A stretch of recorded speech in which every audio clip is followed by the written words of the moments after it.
Dear students, Assalamu alaikum. Last time we did a quick reference on what a chart of account is. Continuing with that chart of account and how it is associated with QuickBooks, let's take a quick look at what QuickBooks provides us. یہ listing جو آپ پیچھے میں دیکھ رہے ہیں یہ QuickBooks کی نمبرنگ سسٹم ہے. اس نمبرنگ سسٹم سے کیا ہوتا ہے؟ اس نمبرنگ سسٹم سے ہمیں یہ پتہ چلتا ہے کہ ہمارے تمام اس ٹائپ کے اکاؤنٹس ان نمبروں کے اندر آنے. اس کی مثال اس طرح سے ہے، پورا پاکستان اگر آپ کو پتہ ہے جہاں ٹیلی فون کی ڈائلنگ الاؤڈ ہے وہ مختلف نمبروں سے سٹارٹ ہوتا ہے، جس طرح لاہور 042، پنڈی اسلام آباد 051، کراچی 021. یہ نمبرنگ اسکیم کی کیوں ضرورت پڑی؟ تاکہ ہم پہلے 3 ڈیجٹ دیکھتے ہی یہ تعین کر سکیں کہ یہ کون سا ریجن اور علاقہ ہے. یہی طریقہ کار ہم چارٹ آف اکاؤنٹ کے ساتھ کرتے ہیں.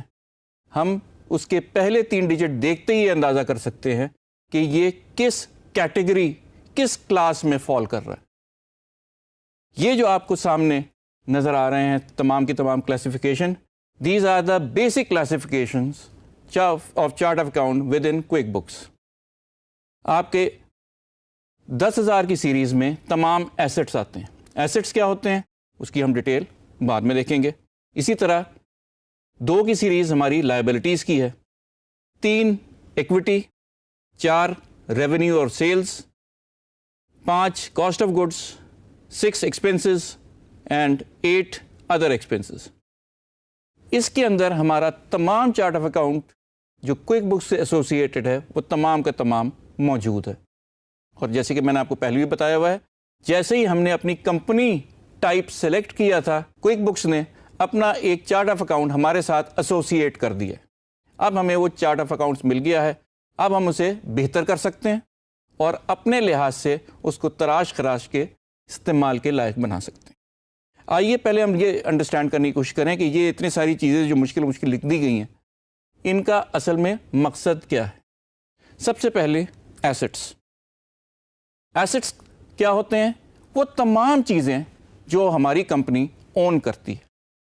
اس میں آپ کے بینک اکاؤنٹس بھی ہو سکتے ہیں، آپ کے پاس موجود تمام کیش بھی ہو سکتا ہے، آپ کی گاڑیاں، آپ کی پوری بلڈنگ، آپ کے جتنے ایسٹس اس بلڈنگ کے اندر موجود ہیں یہ تمام کے تمام یہاں لسٹڈ ہوتے ہیں اور نمبرڈ ہوتے ہیں، تاکہ ہمیں یہ اندازہ ہو سکے کہ ہمارے پاس ان تمام کے اوپر کتنا خرچہ آ چکا ہے، کتنے ہم نے پیسے اس پہ بتائے ہیں، اور سب سے اہم ہم اپنے شیئر ہولڈرز کو یا اسٹیک ہولڈرز کو یہ بتا سکیں کہ ہمارے پاس اتنے ایسٹس موجود ہیں اور ہمارے پاس ایسٹس ہماری لائبلٹیز سے زیادہ ہے، اس لیے ہمارا بزنس چلنے کے قابل ہے.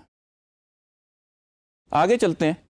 اچھا، ایسٹس میں کچھ شارٹ ٹرم ایسٹس بھی ہوتے ہیں، کچھ لانگ ٹرم ایسٹس بھی ہوتے ہیں. شارٹ ٹرم ایسٹس کا بھی جیسے آپ کو پتہ ہی ہوگا، شارٹ ٹرم ایسٹس وہ ہیں جو ہم فوراً ہی ان کیش کروا سکتے ہیں. لانگ ٹرم ایسٹس وہ ہیں جو کہ ہمیں 2 یا 3 سال میں انکیشیبل ہوں گے. ان کی مثالیں بہت ساری ہیں. مثال کے طور پہ آپ کے پاس بانڈز ہیں، آپ کے پاس سرٹیفکیٹس ہیں جو 3 سال سے پہلے ان کیش نہیں ہو سکتے. لیکن یہ تمام چیزیں وہ ہیں جس سے ہمیں فوری طور پہ پیسے مل سکتے ہیں.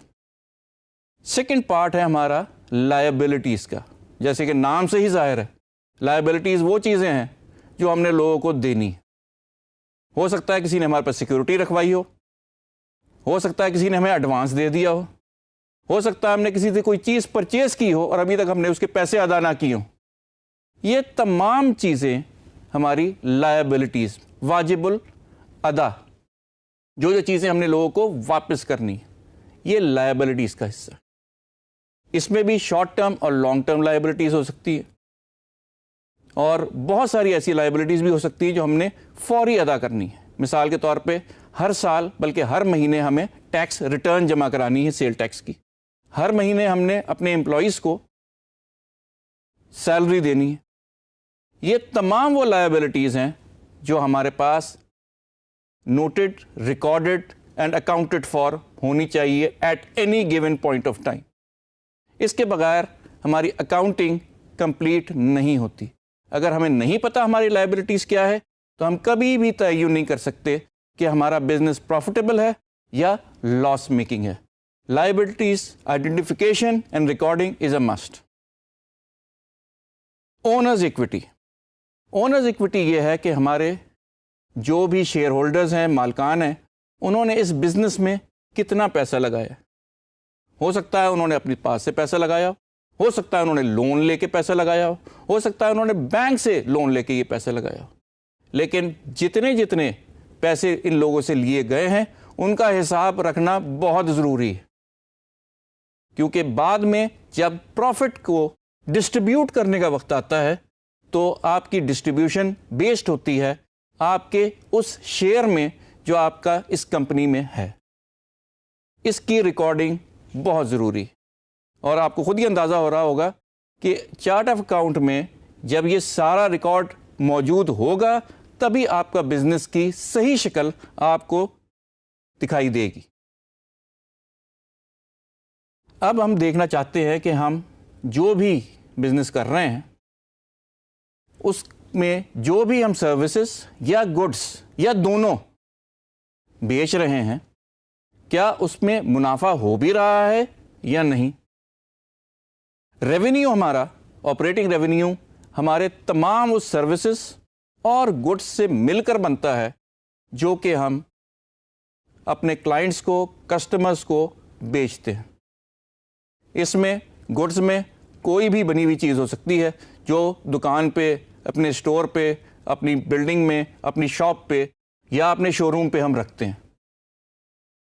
اور ہماری سروسز, ہماری اسکلس, مثال کے طور پہ اگر آپ لائر ہیں تو آپ اپنی سروسز سیل کر رہے ہیں, اگر آپ ڈاکٹر ہیں تو آپ اپنی سروسز سیل کر رہے ہیں, اور اگر آپ آرکیٹیکٹ ہیں تب بھی آپ اپنی سروسز سیل کر رہے ہیں. ہمارے بزنس میں اگر آپ کو یاد ہو ہمارا construction and building material sales کا بزنس تھا, جس میں ہم بلڈنگ مٹیریل بھی بیچ رہے تھے اور اپنی سروسز ایز کنسٹرکشن سپروائزرز بھی بیچ رہے تھے. تو ہمارے ریونیو کے دو ذرائع ہیں, ایک جس سے ہم اپنا تمام مال یا بلڈنگ مٹیریل بیچتے ہیں, اور دو جس سے ہم اپنی سروسز یا کنسٹرکشن سروسز بیچتے ہیں. یہ ہمارا ریونیو کے دو ذرائع ہیں.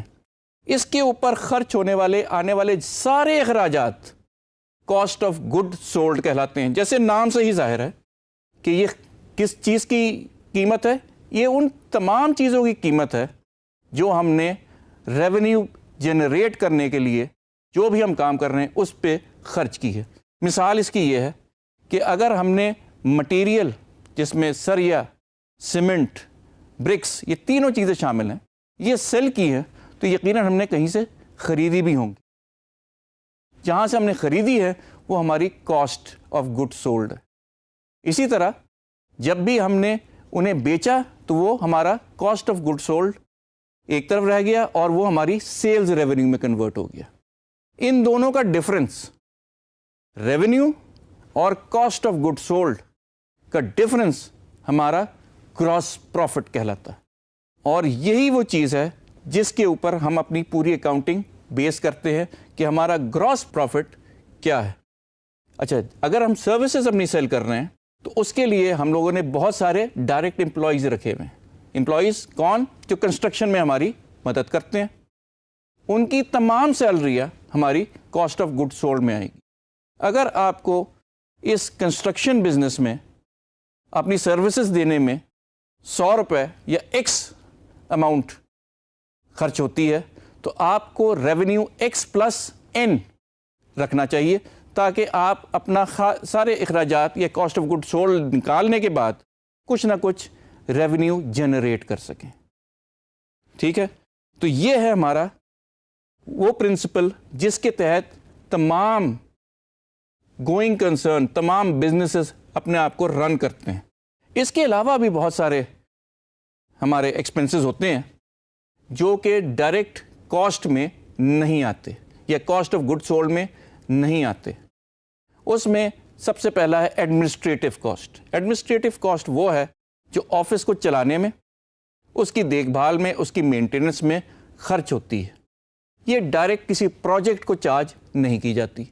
اسی طرح سے آپ کی جتنی بھی ایڈورٹائزنگ کی کیمپین چلتی ہیں وہ جنرلی آپ کے تمام اشیاء جو آپ سروسز اور گڈس بیچ رہے ہیں ان تمام کے لیے ہوتی ہے. اسے بھی ہم ایک قسم کا ایکسپنس گردانتے ہیں, لیکن یہ بھی کاسٹ آف گڈ سولڈ میں شامل نہیں ہوتا. اور اگر ہماری کمپنی ریسرچ اینڈ ڈیولپمنٹ کر رہی ہے تو اس کا بھی تعلق ڈائریکٹ ہمارے کاسٹ آف گڈ سولڈ سے نہیں ہے. یہ سارے آپریٹنگ ایکسپنسز کہلاتے ہیں. اس کے علاوہ ہمارے پاس بہت سارے ادر انکم اور ادر ایکسپنسز بھی ہو سکتے ہیں. ادر انکم ایسے ہو سکتی ہے کہ آپ نے کسی اور کمپنی کے شیئرز لے رکھے ہیں اپنی کمپنی کے پیسوں سے, اس سے جو پروفٹ ہوگا وہ آپ کی ادر انکم ہے. ادر انکم آپ کے نیچرل ریونیو کے علاوہ جتنی انکم ہوگی وہ ساری ادر انکم کہلائے گی. اسی طرح سے آپ کے ادر ایکسپنسز بھی ہو سکتے ہیں, اور وہ بہت سارے ایکسپنسز اس طرح کے ہوتے ہیں جس میں آپ کے فائنینشیل چارجز کٹ گئے, جیسے آپ کے انٹرسٹ پیبل بن گیا. جو بھی چیز آپ کے پاس سے, آپ کے بانڈ سے, آپ کے سرٹیفکیٹ سے کٹے گی وہ آپ کا ایکسپنس ہوگا. بعض دفعہ پڑے چیزیں خراب ہو جاتی ہیں, یہ پورا کی پوری قیمت اس کی ہم کاسٹ آف گڈ سولڈ میں نہیں ڈالتے بلکہ ہم لاس میں بک کرتے ہیں. یہ بھی ہمارا ادر ایکسپنس کہلائے گا. اچھا, اب آپ کو میں نے جیسے پہلے بھی بتایا تھا کہ ہمارا جو نمبرنگ سسٹم ہے چارٹ آف اکاؤنٹ کا, وہ ہمارا 4 سے 6 ڈیجٹ سمپلیفیکیشن کے لیے 4 سے 6 ڈیجٹ مور دین سفیشینٹ ہوتا ہے, جس میں ہم اپنے تمام ہیڈس جو ہم نے شروع میں ڈیفائن کیے تھے وہ آرام سے فٹ کر سکیں. اسی سے ہماری تمام رپورٹنگ اور فائنینشیل بکس جو ہم کوارٹرلی, منتھلی یا سیمی اینولی اور اینولی بناتے ہیں وہ تمام کی تمام انہی ریکارڈ سے اسی انفارمیشن کے تھرو بن جاتی ہے. لیکن یاد رہے چارٹ آف اکاؤنٹ ایک ایسی لسٹ ہے جو کہ ہماری مرضی سے ایز اینڈ وین ریکوائرڈ ہم اس کو فائن ٹیون کر سکتے ہیں اور کرتے رہتے ہیں. بہت ساری کمپنیاں ایک پروڈکٹ کے بعد دوسرے پروڈکٹ پہ چلی جاتی ہیں. جب وہ ایک پروڈکٹ سے دوسرے پروڈکٹ پہ جاتی ہیں تو اس کی بھی ریکارڈ کیپنگ چاہیے ہوتی ہے. اس کا مطلب ہے additional code in chart of accounts. So our basic theme today is that chart of account provides you the basis and is the core of all accounting, and based on chart of account our accounting record keeping is done and accounts are maintained. Thank you so much.